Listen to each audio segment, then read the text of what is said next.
It's September of 1995, and the infamous West Coast-East Coast rap rivalry is heating up, with LA's Death Row Records and New York's Bad Boy Records at the center of it. No blood has been spilled yet, but that's about to change. Over the next 18 months, Tupac and Biggie will be killed, and Suge Knight will be sent back to prison. And in Suge's jail cell, he'll reportedly have photos of just two people: Tupac and a Piru gang member named Jake Robles. This is the story of the murder of one of Suge Knight's closest friends, Big Jake. Have you ever heard anyone say who they thought it was that did that one? Oh, Bad Boy.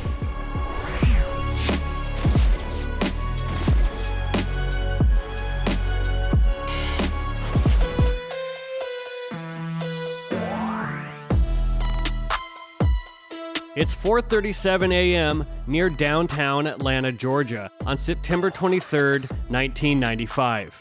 Death Row Records CEO Suge Knight is far away from home, with only one of his friends there to back him up, 26-year-old J. Hassan Jamal Robles, aka Big Jake. Robles is a respected Campanella Park Piru blood from Compton and deeply involved with Death Row's business, reportedly managing artists and learning the music game from Suge. You know, I did a year juvenile, 4.5 years in the state penitentiary. The 6-foot-tall, 240-pound Robles did have an extensive criminal record, including an arrest for robbery in 1987 when he was 17 years old, narcotics charges the following year that got him a 3-year sentence, an arrest for receiving stolen property in '89 while he was out on parole, a parole violation in 1990, and a 1991 arrest for being a felon in possession of a firearm that got him another 16 months behind bars. On this night in Atlanta, Suge and Big Jake are attending an after-party for music producer Jermaine Dupri's birthday at an Atlanta nightclub called the Platinum House. And Bad Boy Records CEO Sean Puffy Combs is also there, backed by a larger entourage out of New York, when an argument breaks out supposedly between the two camps. Working security at the club that night is an off-duty deputy named Howard, who sees Suge and Robles getting into it with 6 unknown people who are rumored to be from Bad Boy Entertainment. Deputy Howard's statement to police will form the backbone of what we know about this murder.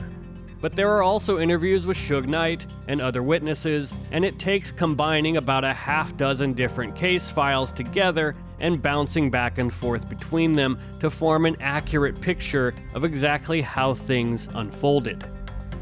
The off-duty deputy states he doesn't recall seeing Puffy at the party, although Puffy will admit to being there, but he IDs Suge and Robles, while the main person they're arguing with, a man in a powder blue jacket, is unknown to this day, other than the belief that he was associated with Bad Boy's entourage. In Howard's statement to police, this person in the blue jacket is referred to as Subject Number 1. Subject 1 in the blue jacket says, "You can't be dissing me like this." And a person in a black leather jacket, who will be identified as Suge Knight, responds very calmly, "I don't know what you're talking about, man." In Suge's statement to Atlanta police later, he seemed to indicate that the disagreement may have started over a girl that he and Jake Robles were checking out. Subject 1 says, "Man, you know what I'm talking about." And Suge answers, "We don't have anything to talk about." Over the club's loud music, Deputy Howard can't hear what the guy tells Suge next, but Suge responds to him, "Let's not do this here. Let's take care of this on our own turf. To show you guys I'm serious, I'm gonna buy you guys a drink." So it seems that Suge is clearly trying to defuse the situation, but the other guy in the blue jacket is fired up and just isn't having it. Subject 1 is defiant, saying, "We don't have to handle it nowhere, we can handle it here." Deputy Howard then steps between Suge and Subject 1, but over him, Subject 1 tells Suge, "You're gonna talk to me, man." And Suge repeats, "We don't have anything to talk about." And Subject 1 says, "Yes we do, yes we do." Then Jake Robles interjects and says, "You know we don't play that shit. You know we ain't about this. We're from LA. We're part of that Compton crew." And Subject 1 in the blue jacket says, "I don't give a damn about that." But then Deputy Howard separates them, and the argument subsides for a bit. But a few minutes later, it starts up again and escalates into pushing and shoving. Critically, Suge tells Subject 1 in the powder blue jacket, "I know your family. I know your mama. I know your family." And Subject 1 responds to Suge, "We can take this shit to the street. We can take it to the ground now." Deputy Howard then escorts Subject 1 and his party, presumably associates of Bad Boy, outside. And he tells Suge and Robles to wait 10 to 15 minutes until the other party has left to avoid a confrontation in the parking lot. And then he goes outside to check on the other group, and he sees that they're still walking away from the club. So he tells Suge and Big Jake to hold on for a few more minutes. But after a couple of minutes, Suge apparently gets impatient and says, "No man, I'm not with that. Let me get in my limo and leave." And this will turn out to be a fatal mistake. Suge doesn't seem to appreciate that they're outnumbered. He isn't rolling with dozens of gangsters like he would back home in LA. It's just him and Big Jake out there on their own. So with Suge insisting on leaving, Deputy Howard escorts the two of them outside to their limo parked in front of the club's entrance. And according to an interview in Vibe magazine, at some point outside the club, Puffy claims he sees Suge and asks him, "What's going on? What's the problem?" According to Deputy Howard, Suge opens the door to their limo, but then Howard hears someone say, "He got a gun, he got a gun," and he turns and he sees Subject 1, the guy in the blue jacket, holding a silver semi-automatic weapon in his right hand, pointed down. Howard immediately draws his own .40 caliber Glock, but then Subject 1 turns and runs, and Howard pursues him on foot, shouting for him to drop his weapon. As Subject 1 reaches the corner of the building, he hands his gun off to members of his party and continues fleeing. Deputy Howard no longer sees a gun in his hand after he's past those guys on the corner. The off-duty deputy eventually gives up the chase and is walking back toward the club when he hears 3 gunshots. And as he reaches the club, he sees 5 people from Subject 1's group fleeing the scene. He then hears 2 more gunshots from across the street, but all he can see over there is people running. Jake Robles is on the ground with multiple gunshot wounds to his abdomen and upper thigh. Suge Knight tells Atlanta police later, "I heard some shots. I know that it was more than one gunshot, and I couldn't tell where it was coming from." Robles says, help me, I've been shot." Howard doesn't see who shot Jake, but he believes it was the man in the powder blue jacket, Subject 1, who had apparently somehow circled back to the club after Howard chased him off. Howard asks Robles who shot him, but Suge interrupts, saying, "Hush, I'll take care of it when we get back on our own turf."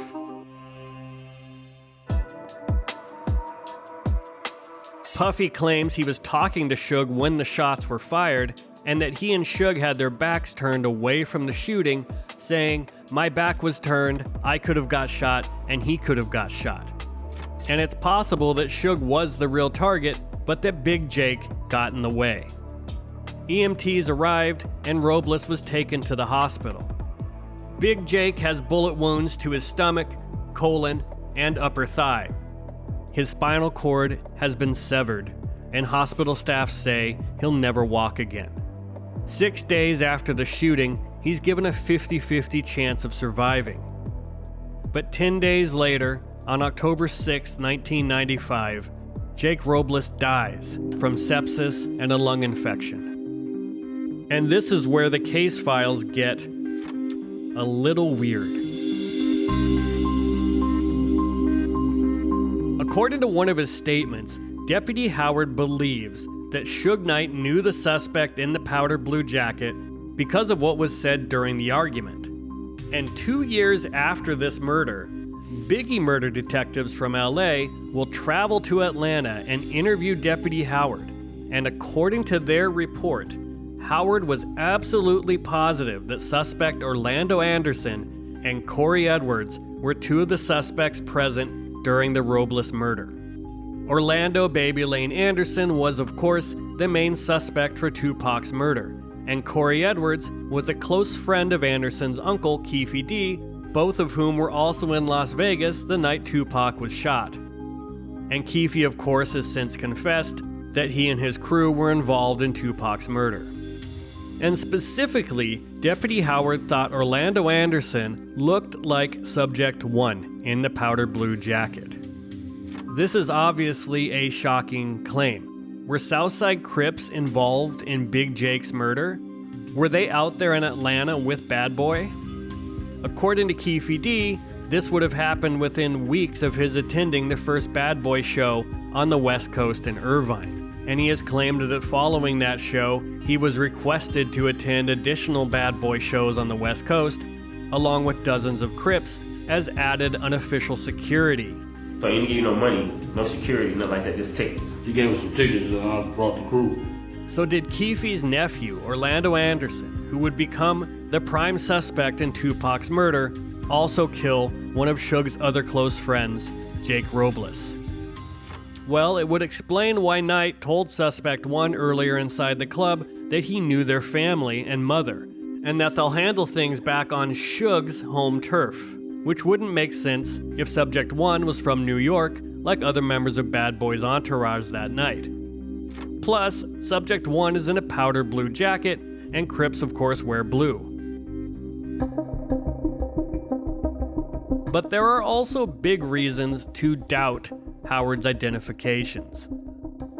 First, in this never-before-released clip from Keefe D's 2008 statement to police in Los Angeles, where he disclosed everything about Tupac's murder, he denied that his nephew or any Southside Crips were there in Atlanta when Robles was killed. There was some talk that some Southsiders were there too. Is that true? In Atlanta? No, we wasn't there. Nando wasn't down there? No, they wasn't down there. He wasn't hanging out there? We wasn't there. Okay. And I can't think of any reason why Keefe would lie about this unless he somehow just didn't know about it, which seems unlikely. And the media will eventually run with the theory that a New Yorker named Anthony Wolf Jones, described as Puffy's bodyguard, was rumored to be the shooter. And I believe that if a Southside Crip had shot a Campanella Park Pyru like Jake, the Pyrus would have sought payback against the Crips back home in Compton, the same way they did after Tupac's murder the following year. Second, Howard also identified two other men named Michael Moore and Frank Alexander as possibly being among the suspects. But Moore and Alexander were actually bodyguards for Death Row Records, Suge's company, so it makes no sense that they would be in Atlanta hanging out with their boss's rivals. And Howard also thought that Suge's brother-in-law was possibly in the group of suspects as well, which is also completely nonsensical. So I question Howard's ability to positively identify people from photos in this interview 2 years after the shooting happened.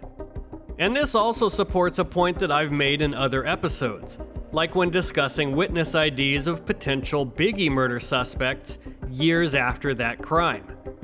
It is well established that eyewitness identifications are extremely unreliable, especially after so much time has passed, and they are the leading cause of wrongful convictions.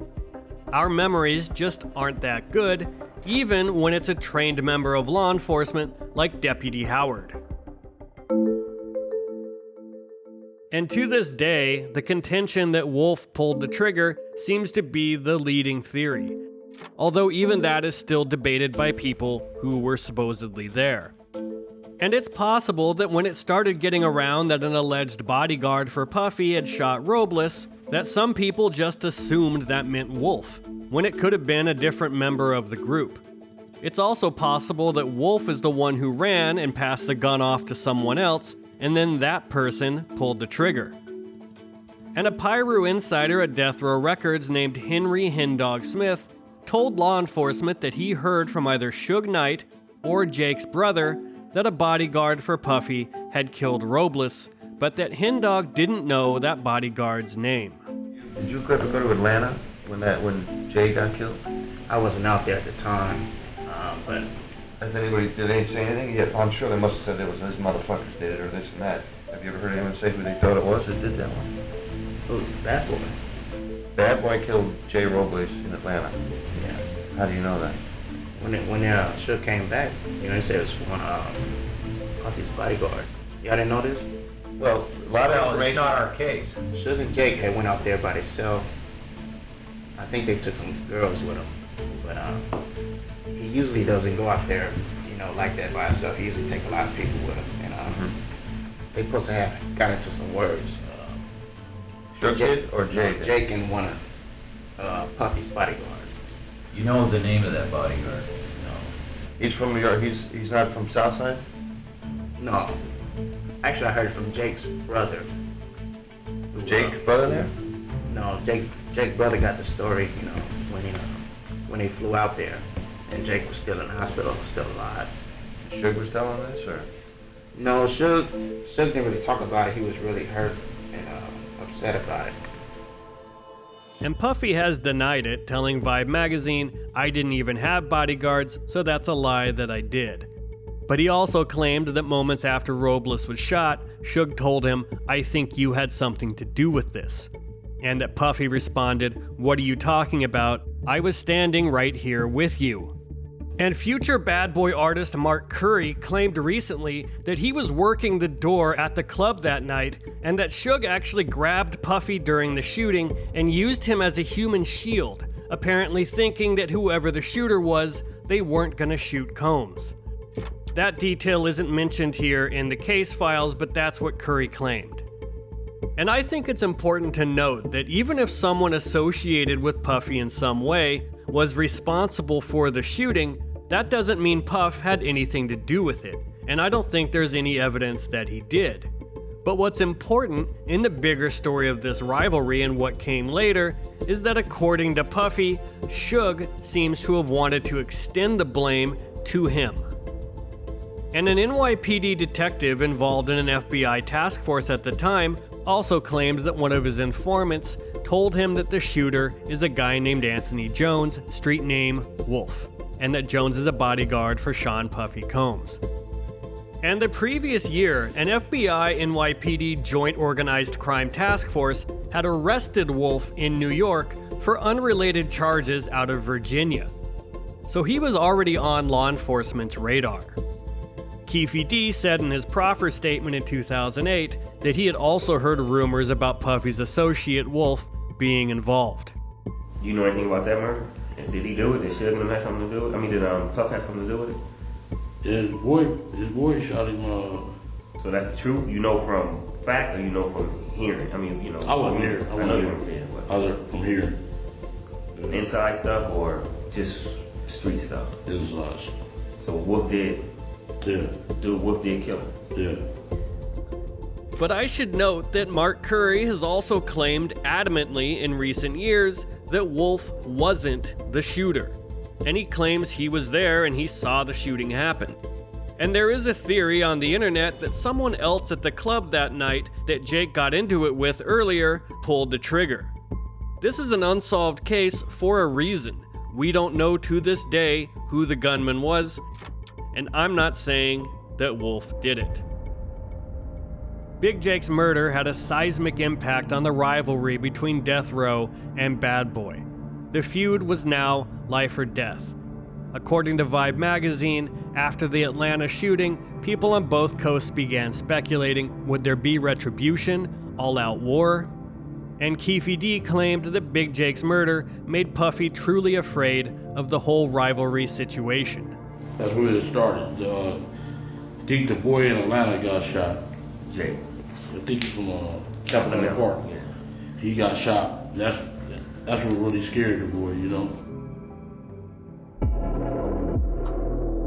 But even after the subsequent murders of Tupac and Biggie, Big Jake's murder continued to haunt Puffy and Wolf for years. In 1999, one of the most infamous moments in Puffy's life unfolded when he was involved in a shooting at a nightclub in Manhattan. Puffy, Wolf, and a Bad Boy artist named Shine were all charged for the incident. And when the trial got underway in 2001, the LA Times resurrected the Jake Robles murder story and its alleged connection to Puffy and Wolf.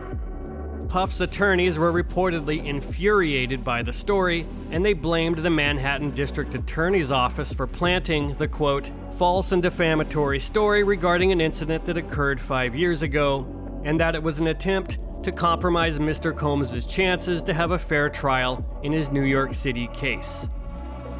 Nevertheless, Puffy and Wolf were acquitted of the Manhattan nightclub shooting, and Shine infamously went down for all of it and got nearly a decade in prison. Ironically, 8 years after Big Jake's murder, Wolf himself was shot to death, also outside an Atlanta nightclub following a recording industry party, just like Jake Robles. And he even died at the same hospital as Big Jake.